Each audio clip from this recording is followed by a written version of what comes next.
Assalamualaikum warahmatullahi wabarakatuh. Saya Risma Yulianti dari kelas 4E. Di sini saya akan memaparkan beberapa bahasan. Yang pertama, faktor penentu kesantunan. Yang kedua, faktor yang dapat menggagalkan komunikasi. Dan yang ketiga, faktor kebahasaan sebagai penanda kesantunan. Nah, yang pertama, faktor penentu kesantunan. Faktor penentu kesantunan merupakan segala hal yang dapat mempengaruhi pemakaian bahasa menjadi santun atau tidak santun. Faktor penentu kesantunan terdiri dari faktor kebahasaan dan faktor kenon-bahasaan. Aspek penentu kesantunan dalam bahasa lisan antara lain yaitu aspek intonasi yang merupakan keras atau rendahnya seseorang dalam berbicara, dan aspek nada bicara yang merupakan suatu hal yang berkaitan dengan suasana emosi penutur, seperti nada resmi, nada bercanda, nada bergurau, ataupun nada menyindir. Nah, dalam bahasa verbal tulis seperti pemilihan kata yang berkaitan dengan nilai rasa, panjang pendeknya struktur kalimat, ungkapan, gaya bahasa, dan sebagainya. Nah, selanjutnya faktor penentu kesantunan dari aspek non-kebahasaan, yaitu berupa pranata sosial budaya masyarakat. Contohnya seperti anak kecil harus hormat kepada yang lebih tua, makan tidak boleh sambil berdiri, perempuan tidak boleh ketawa terbahak-bahak, dan sebagainya. Juga pranata adat seperti jarak bicara antara penutur dan mitra tutur, gaya bicara, dan sebagainya.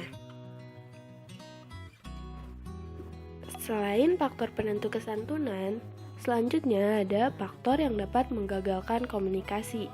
Mengapa komunikasi dapat gagal? Di antaranya yang menyebabkan adalah: pertama, mitra tutur tidak memiliki informasi lama sebagai dasar memahami informasi baru yang disampaikan penutur.